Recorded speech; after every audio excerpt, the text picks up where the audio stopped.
All right, welcome to another episode of Nard Knows. And of course, I'm your host, Leonard Davis Jr. And today I got my dog finally coming in, Crew Wakley. Now, you may know him from wearing that blue and white, but now he's the new safety for Purdue Boilermakers. Crew, how you doing, bro? We're doing good. We're doing good. There's a little bit of sunshine out here today, so we're feeling all right. Hey, nothing wrong with that, man. Nothing wrong with that. Let's get right to it, man, because it threw a lot of people off guard, just like myself, to see you leave Provo after a dominant season, individually and as a team, but now turning the page to Purdue. How have you been fitting in so far? It's been good. I think the cool thing, it's a really unique situation because I believe they brought in, it was 40 dudes. So, it's always hard to go into, especially in the locker room. Like it's hard to be the new guy. But the cool thing here is half the team's the new guys. So it doesn't feel that awkward of like, oh, everybody's got their flow and I'm kind of like messing up the groove of things. It's like we're all learning, growing together. So, there's pros and cons to everything, but it's kind of been cool to be able to all have a similar situation. It kind of brings you closer together in a way, and no preconceived notions of anybody. And it's been a lot of fun, and I'm getting to know the team and the coaches, and everything's been smooth so far. So, what made the decision? I know you had quite a few options. Hmm. Talk about those options. Obviously you made the right choice, but that process had to have been pretty interesting after what you kind of went through these past couple of years. Yeah, it was. I mean, going into the portal was scary for me. You hear all those, you hear all the stories, but I was blessed with some good opportunities, and for me, the focus just stayed. What's going to be the best uh, football opportunity for me? I had places that offered me more money elsewhere with warmer weather. Like that was hard to turn down, and I had to make sure to with my wife, made sure not to go out on visits there because I know she'd be over here, oh, the Florida weather, the whatever. I'm like, Mhm. tried to stay focused on ball, but ultimately the Purdue coaches is really what sold it. Their track record and the way they invested their time into me, because like it was crazy. I remember I had my visit schedule, so I was going to Purdue, and then 2 days later, or a day later, I was going to Iowa State. And I was like 90% sure I was going to Iowa State. Like I was telling everybody, yeah, like that's probably gonna be the move, whatever. And then I get to Purdue, take my visit, and man, they sold me on it. But I was still like, I gotta check out Iowa State. Like, didn't commit on my visit or nothing. Go to Iowa State, and great program. Not, I have nothing bad to say about them, but it just didn't feel like where I needed to be. So, lot of led by God through the process, a lot of prayers. But it was, yeah, it ultimately came down to that. It was. I'm not gonna lie, the visits are kind of exhausting. I was like, oh, I'm gonna take every visit, right? And then you go on these visits and they're talking academics, they're talking this and that. You gotta do a photo shoot, and I'm like, I just want to get to the information. So like by the end of it, I had a couple offers come in late that were very appetizing, but I was like, look, I felt really good about my decision. Um, we're gonna stick with it. But yeah, like we mentioned, it really came down to Purdue, Iowa State, UCF, and Ole Miss. And yeah, Ole Miss. I mean, that's hard to turn down, but it's one of those things where it just the right, as weird as it sounded, to go to a rebuild team just felt right to go to Purdue. So Man, well, I tell you right now, wherever you go, you're definitely going to make a name for yourself because you have that in you. Like you've shown it on the field, but getting to know you over time, like dude, like everything is happening for a reason, and where you are is the perfect fit. Now, if you would have went to Michigan State or something like that, like now, I would have had to get a jersey. I had to get a number 7 jersey for sure. yeah. But it's all good. Now, before we turn the page to Purdue fully, you had some really good moments and you had some adversity that you faced as well at BYU.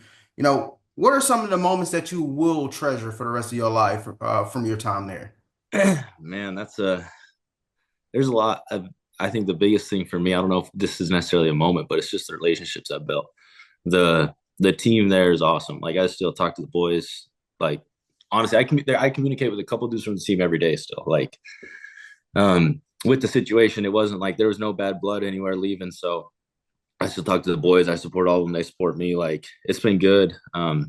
But just those relationships are the things that stuck with me. And then, you remember the moments of the games, the Texas Tech in 23, the Kansas State in 24. Um, like those are the things that like that. I mean, playing in Lavelle, like that was an honor. So you never forget about those. When you get chills in the stadium, like that stuff sticks with you forever. So those are the things that come to mind when I think about it. Who are some of the people that keep you grounded and have kept you grounded during those trying times? Mhm. Of like, I mean, it's easy to say my wife. I'm with her every day, so um, she's kind of there whenever you need someone to talk to. It's nice because she sees the backside of things. She your wife. If when you're married, you come to learn that sometimes they know you more than you like to admit, or than you know yourself. So she can always tell if something's off or when things are going good, and she checks in on me and she keeps me grounded. But my parents, my brother, like my family, I've been blessed with a very good support around me, and I'm very grateful for that. And it's been a big factor as to why I am where I am. I gotta be honest with you, man. When I was in college and I was playing ball, I did not have a girlfriend at all. And you have a wife, man. Yeah. And now that I'm an adult man, I understand the value of it. And it seems like you already ahead of the curve. Dude, how important is it to have someone by your side at a very young age when a lot of dudes are out chasing and living the life, or on campus doing those type of things. May not be on Provo campus, but in college campus in general, that's kind of not heard of, man. Like, Right. and then on top of that, she's obviously the one. Yeah. But how did you know at such an early age? Yeah, I mean, I always say it worked out for me, but I think you're rolling dice a little bit when you get married so young. But for me, it was pretty obvious. I was like, man, if I don't take it this opportunity, like I'm probably gonna regret this one forever. So it was obvious. I always tell people they're like, man, like how did you know? And I'm like, I couldn't come up with a reason not to marry her. And so that was for me. It was like she's supportive. I think she'll make a good mom one day. She makes a good wife. Good relationship with God. Like those things were all important to me, and she fit all those categories and some. So it was a no brainer for me. Man, you hit it right. Those are some of the major components, and I literally just got out of a long-term relationship. I was supposed to be married, engaged and married this May, but God said, no, that's not the one, regardless of how much I tried to force it. He was like, no, son, that's not it. That was seasonal. And that was a Mm-hmm. lesson that I learned personally. But wow, man, like I'm happy to be able to hear people like yourself, especially in this time in your life where every decision that you make is critical, and having that woman by your side is even more impactful. It can make you or break you, man. So it's good to hear that from your perspective for sure. And I learned that from you for sure. Um, Now on the field, what made safety be the position? Like, well, how did that even come up? Man, to be honest, it was the only option, like for me, both times. So when I was at Utah State, I was bouncing around on defense, and I ended up switching back to quarterback, where I was like, this is my bread and butter. New staff comes in, and I was athletic, showing that in the workouts and whatnot. And they're like, hey, look, like if you want to play quarterback here, like it's probably not the best fit for you. Um, which I was offended by this. He's like, if we ran Air Force's offense, like you'd be our guy. But we're a pro, or we like to throw the ball. We're fast paced. Like I'm like, bro, like you guys, and that right there was like, you guys have no idea who I am. Like they don't know my high school stats. They don't know, you know what I'm saying? Like, Jordan High. yeah, like you guys didn't even watch my tape, did you? Like, I'm Mhm. like, so that's when I was like, I'm not gonna fight this, right? Like coaches have their plans and whatnot, and at quarterback it's such a tough position to get on the field. But I want to stay on offense, so I'm like, all right, I guess I can play receiver. And he goes, well, you don't really fit our offense as a receiver either. I'm like, okay. So he's like, basically you can play running back, or the D coordinator really likes you, you can go play safety. I'm like, yeah, well, I guess maybe running back. He's like, yeah, but we don't really. you can play running back. We don't need running backs. I'm like, all right, so I'm playing safety then. Like Mhm. you just Mhm. eliminated all my options. Mhm. So that was really how I played safety. And then, I left football for a time and took a season off. When I came back, I hit up Fessy and I was like, hey, can I come play receiver? Same thing. Cause like I didn't love defense and whatnot. He's like, oh, we don't need any receivers. Like my rim's stacked. I wish you could bring in, but like we need safeties. So I'm like, here we are again. I'm like, all right, I'll play safety. Why not? So, and yeah, that was really how I ended up playing safety. And then I fell in love with it. Like people don't understand my first snap I ever played live football on defense, because I didn't play it in high school either, was Sam Houston last year. So like, yeah, people don't know that. And so that's why for me, it's like to have the call it career I've had or the past 2 years I've had without any previous knowledge, base level, any of that, like it just gives me that much more I don't know if you want to call it hope or what, but Mhm. um, excitement for what I can get to as I continue to work. And, I feel like I get better and better every year. And really seems like every time I'm talking ball, I realize how much more I've learned. So it's kind of a crazy journey. I think my whole journey's been kind of wild. And I think um, that was just one more of the thing, one more crazy thing to add to my story. But yeah, that's how I end up safety. And now that I'm here, I wouldn't want to go back. I love it. People are like, you want to play? Do you wish you were still playing quarterback? I'm like, no, honestly, if you gave me the opportunity, I wouldn't go back. I love safety now. Wow. Wow. Full circle moment. I was there for that Sam Houston game. I was Yeah, you were. so You that was sent me that video. You sent me the yeah. video. It's still on my Oh Instagram. wow. So that was your wow. I would never would have known. That's That was my second tackle ever. You got video of my second tackle ever. oh okay. Okay. Look at God. Look at God working, man. That's Hey, all God right there, man. right? Wow. Okay. Okay. That's what's up, man. That's what's up. Wow. I gotta take that one in because I didn't even know that one, bro. Yeah. I'm glad I could have facilitated that for you, bro. Because I enjoyed it. I enjoyed every minute of it for sure. And I was like, I gotta get 38. Where you at? Where you at? I gotta get I him. appreciate it. Yeah, of course, bro. Appreciate the love along the way, bro. Now, what was your moment though, whether it be in practice or in the game, where you was like, okay, I can play this position and I can be great at this position? So I would say the moment where I knew I could play it was uh, I don't even know. I believed I could do it before I even got a snap. I was like, I could be a really good safety, just knowing what I know and knowing what my attributes are and what my strengths and weaknesses are. I'm like, I think I could be a really good. Actually, I knew it. I was like, I know I can be a really good safety. It's just going to be a matter of am I going to get the opportunity or not. And then when it really clicked was midway through my that 2023 season at BYU for my first six starts, or there was a 6 game stretch where I first earned my starting spot and whatnot. And I was ranked I was ranked sixth in the country in PFF for that 6 game stretch. And I was like, okay, like this is something that like that went along like that confirmed what I had believed about myself, and that was always like, okay, this is something I can really do for real. And so from there it was just I just tried to keep getting better every day. And that was like the dream started to become tangible. It's becoming a reality. And that was the moment I remember that specifically. I was like, oh wow. Actually, Micah Harper sent me a screenshot of some tweet about it because I didn't even know. I hardly get on Twitter. He sends that. He's like, dude, you're killing it. Keep it up. And so, a lot of love for him and his support for me too. But that was the moment where I was like, this is real. So it was cool. What were some of your natural abilities, especially as a quarterback, a former quarterback? You understand that usually your first read is where the safeties, where are they at, where are they lining up, where are the disguises, and then you work your way around it. What were some of your natural abilities when you transferred over to being a safety? And then what were some of the intangibles or some of the things that the coaches taught you along the way?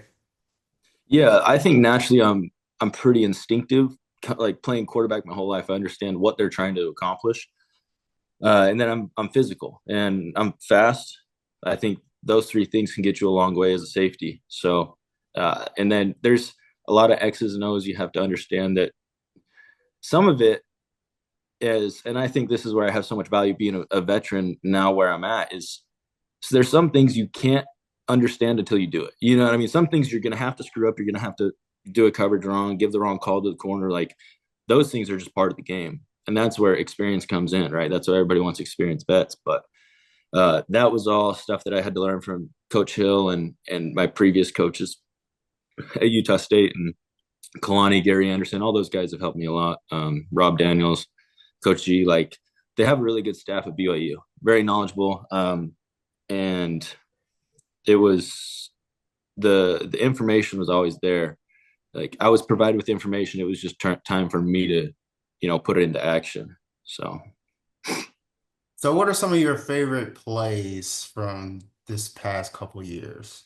favorite plays. I mean, I love the interceptions. Number one's got to be the Baylor pick. Like that was probably the like the I've had some like better things happen in my life, but that was the coolest moment of my life where it was like, man, because talk about like something also, that was the moment for me that season where I've been working so hard off season, still felt like I was going against the grain, didn't even hardly play game one, game two still wasn't starting, all that stuff. And then I get that. And it was the moment of like, not you did it, but it's like you are what you say you are. You know what I'm saying? Conor McGregor always says if you can see it and you can speak it, it'll happen. So like I'd been seeing it, speaking it for so long. It was like that was the moment where I was like, oh, that was really cool for me. Um, the Texas interception was dope. I mean, people say he threw it right to you, but yeah, he did. But also, I wasn't supposed to be there.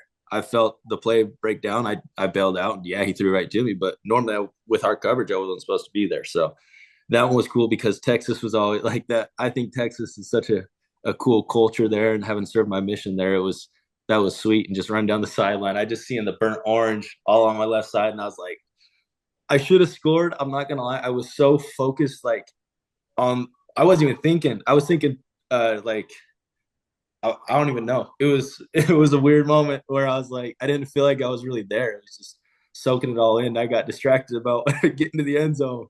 So those are some of the two moments that stick out to me. The Texas Tech game in 23 was my first kind of breakout game.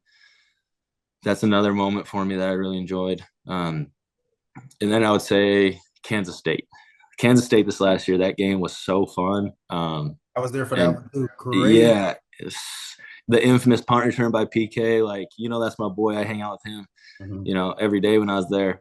But just like if you know PK and you know how he is, like the fact that he overran that punt and then did what he did, like that's just him. That's just how he lives his life. So that was awesome. But there's a lot of good memories. Those are just some of the ones that stand out the most.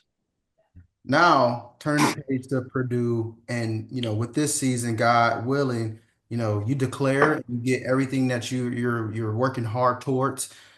What is an NFL GM or NFL scout or a defensive coordinator or a head coach? What are they getting in Crew Wakley? Yeah, I think they get a lot of things. First off, they get someone who's going to do. I'm going to do everything I can to do things the right way. You aren't going to have to worry about me off the field. You aren't going to have to worry about me knowing my plays. Like I'm gonna do everything I can, and then it just comes down to making the play right. But I'm going to be physical. I'm going to be tough. I'm going to be smart, and then, in my opinion, the rest takes care of itself. The rest is out of my control. I'll train as hard as I can. I'm only going to get as fast as I'm going to get. At once, August or September rolls around, that is what it is. But when you're when you're a smart player, you can get away with a lot. Mhm. So um, I would say that's the biggest thing that I bring to the table. And what kind of leader are you? Because once you get to that level, especially the level that you're at, Division I football in general, everyone's really good. And then Yeah. everyone's, the elite ones who pay attention to detail make it to the next level or follow their dreams to whatever professional league they go to. But, what is it that makes you different from everyone else? Because they'll say, yeah, we've heard that before. But what makes hmm you different? I think what makes me different and what helps me as a leader is the experiences I've had and what I've been through. Like people that know me, like they respect me because they see what I've been through and they see how hard I worked, no matter how much adversity I've had. Um, and that's something I feel like I've dealt with a fair amount of adversity, but it's I'm I mean, in a sense, I'm grateful, really grateful. I relish it. You never like if you told me I had something coming tomorrow, like I wouldn't be excited about it. But when things happen, I just take it for what it is and take it at face value, and then just get after it, work through it. There's not many things happen in life that aren't you can't work through or reverse or something. So I would say it's the biggest thing that helps me be a good leader, and what helps me gain respect with the boys. Now that way, when I do have to say something, they know I'm not just talking. They know that, what I say I do, and my actions align with my words, and they can trust me. And I think if you're a trustworthy person, when someone talks, people listen, and that's always my goal, is to just not say things that I don't do. I got one more question for you, man, because I appreciate you so much for your time. You mentioned a few times before about your faith and the journey and its impact on your journey from, the ups and downs from Utah State to BYU to Purdue, and then even that decision to pick between Ole Miss, Yeah. UCF, and Purdue. You know, God has a way of speaking to each and every one of us differently and to get our attention. How do you know that it's God's voice on you, leading you, guiding you? I mean, that's a loaded question. I think one of the cool things about God is He speaks to us all differently, right? And we have to learn how He answers our prayers. I'm one of those people where I've learned a lot of times I don't always get the answer yes. Kind of like when you were talking about this earlier, actually made me think about this with your fiance situation and all that. It was he doesn't always tell you yes, but he always tells you no. He won't ever let you make the wrong decision without warning you first. And so sometimes putting my faith in him just means making the decision that I feel with my human knowledge is best, and then knowing that if it's not the right decision, he'll let me know. And that's been something I've learned, because sometimes you got a couple good decisions, and none of them's the wrong decision. It's just he wants what you want. And so, when I was able to learn that and put it into practice time and time again, it's one of those things where it's like a muscle. You just keep building your faith, you keep working it out, and your faith gets stronger, your relationship with Christ gets stronger, and that's where you can really make decisions without having to worry, because he has your back. Hey man, I couldn't have said it any better, brother. I just want to thank you once again for taking your time out and really gracing the show with your story, with all that you've been through. I'm glad that we were able to make it happen. This definitely won't be the last time we locked in. Of course, I'm gonna continue to be a friend and a fan of you moving forward, my guy. I appreciate it. Thank you so much for having me on. It was a blast.